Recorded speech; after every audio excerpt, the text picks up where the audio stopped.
Basibo ne bannyaba abasuubuzi, ekisooka kya byonna mbagumya kubanga ebigenda mu maaso biraga buwanguzi bwaffe bwokka. Ekyokubiri, twebaza nnyo ekitongole ekiramuzi wamu n'omulamuzi ali mu musango guno. Buno buwanguzi obutabangawo nti mukyala Nabukeera bwe yajja wano nga tumulese mu kkooti eno buli kimu kyonna tuzze tukikola naye nga lwampaka.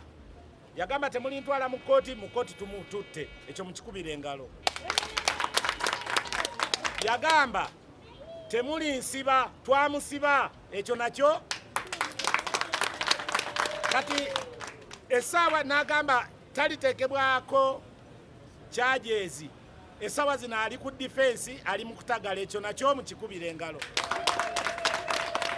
Mu mbeera eyo twebaza nnyo omulamuzi Sanula Namboozo kubanga gye tutali mu mutima gwe kati yakimanyi, atambulira mu intimidations, okutiisibwatiisibwa, ng'atiisibwatiisibwa okuttibwa, essente ezireetebwa mu bikutiya n'ebyo byonna n'abitunuulira n'abirekaawo. Twebaza nnyo looya waffe mu kiwunguzi Alani akulembedde sitwaga eno mu kusaabulula obulimba balooya ba mukyala Nabukeera bwe bajja nabo wano.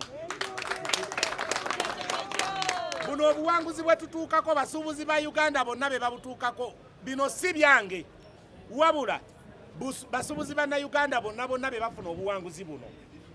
Mu mbeera efaanana bw'etyo, essaawa zino mukyala Nabukeera atandise okutagala, tukiyita kutagala, agezaako okuyita ate abajulizi bange mu bajje bamuwoereko obujulizi. Ekitegeeza ki? Nti yakutte ssente n'abawa, kati mbw alowooza bayinza okudda wano ne bakyusa obujulizi ate bwe baawedda.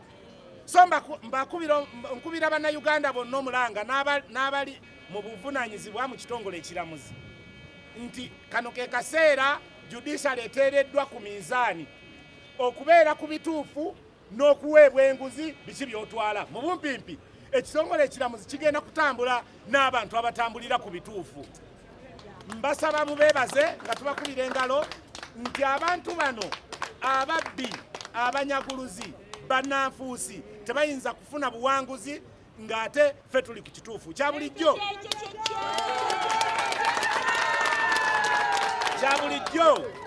amazima gaba mazima, ne bwe banaakola batya amazima tegakaawa. Kati mu mbeera efaanana bw'etyo mukyala Nabukeera ne bw'anaakozesa impunity efaanana etya, tukakasa nti obulanguzi buli mu ngalo zaffe. Kakati ekirala, bannange ffenna tuli wano naye obwenkanya kintu kirungi. Mukyala Nabukeera kakati ye alabika yayita mu kituli n'agaggawala nga tasaanidde, naye omwana w'enkya agenda kukolera mu bizimbe byaffe. Kino si ffe twakikola wabula kirina mu byawandiikibwa. Omwana w'omugagga taba mugagga. Kati ffe abali wano enkya ffe tugenda okubeera bannannyini bizimbe. Kati ba Vincent batabani be tugenda kubayisa tutya?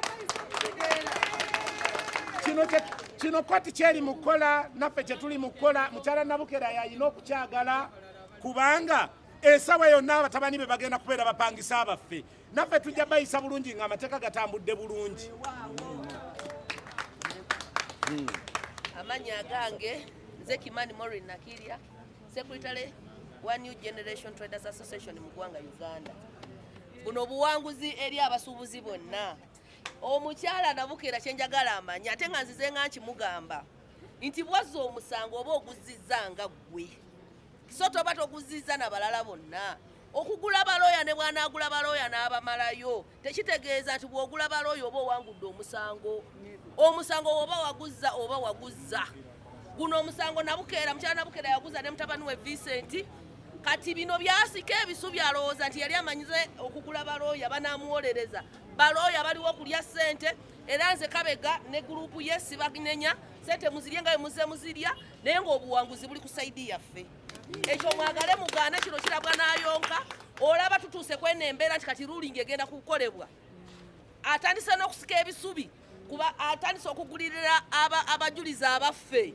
abawe ssente ate bakomewo mbu mu kkooti ate bakyuse obujulizi ekyo olaba bulabi talina na defense yali agezaako okulemesa defense okubeerawo manya okwewozaako kwe kujje okwewozaako ne bakumuwajje yewozeeko kati wuuyo talina nakwewozaako nga bwe mulabye atandisa ate kugulirira ki bajulizi baffe bamuwolereze nekyomukisa omulungi wano kooti esala mazima na mazima meerere era baba balayira okuwa obujulizi olayira kuwaki mazima era nga mazima maki meerere nsaba oyo omujulizi gwe baagala okuleeta bamuleete wano kooti emusigaze kubanga oba olimbye ki ekooti emirundi emeka ekyo kimala na bumazi kirungi nnyo muzadde nsaba application gye bataddemu ekkirizibwe baleete omujulizi waffe oyo abaweera obujulizi kooti emusigaze era kuwona tugenda okutegeera amazima ga kooti amanya gange ego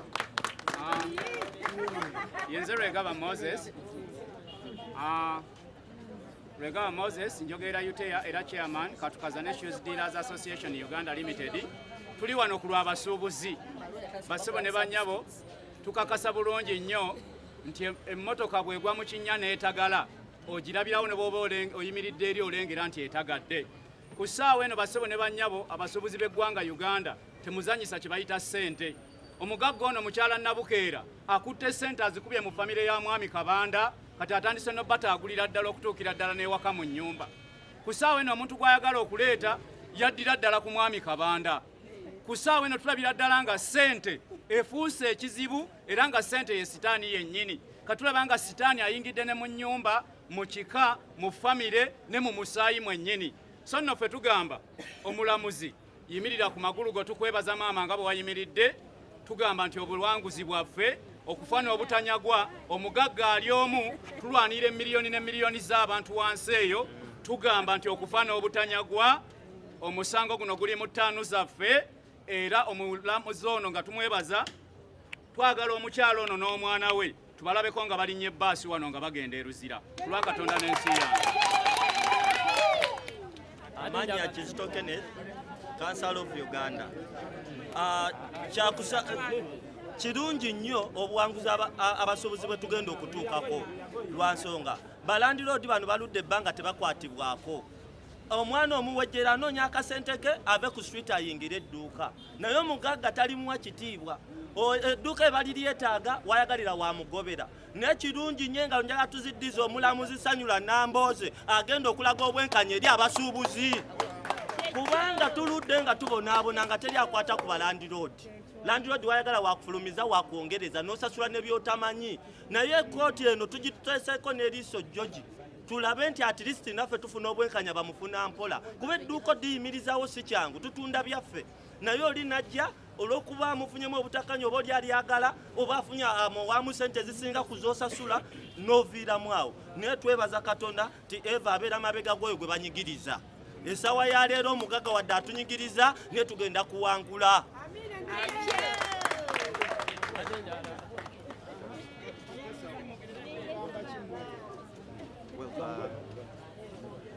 Ebibye Byongede is my name, Public Relations Couple, Kampala Traders Advocacy Firm. We advocate for the rights. We advocate for the rights of traders, the whole of Uganda. We were part of this, amendment of the Landlord Restriction Act of 1949, and in 2022, in June, the president appended his signature on the amendment. And very soon we see this kind of impunity breaking the law as in the landlord laws are concerned. Right today, here at Uganda Road, Court 4, we are very happy that the proceedings are going on so well. There is approval of the prima facie case, which Kabanda, as a complainant and the state, won against Nabukeera. And we are seeing Nabukeera coming in with her defense and her lawyers. But it's an achievement because gone are the days whereby landlords were acting with impunity. But right now that they can get to the level of courts being dragged by the tenant. We thank Mr. Kabanda for standing very strong to fight on behalf of the traders, to fight on behalf of the arcaders who have suffered this impunity for a very long time. This case is going to set a very big precedent, by the way. One, why it is also a little bit taking long, there is a lot of irregularities. One, whereby landlords are not giving receipts. So sometimes it's really very hard to prove whether the tenant was in the premises or not. 2, giving under receipting, whereby somebody is giving 2 million and then you are giving a landlord, half or a quarter of what he has given you. There is a lot of also cheating on the side of the government. So this case is a milestone to all traders. I want you to clap for yourself for this milestone you've reached. And on the side of the defense, we are realizing that they are again looking for witnesses, the PW3, something like that, PW2 and PW3, 2 PW2, prostitute witness number 2, that they are calling again to come and re-examine by the defense side. I'm very happy with the state that put a very, strong stand against calling the PW2. So that proves that there is a likelihood of victory on the side of the traders. So I remain yours, Kwebia Mzamila Board. Let's wait for the judgment on that day. Thank you very much.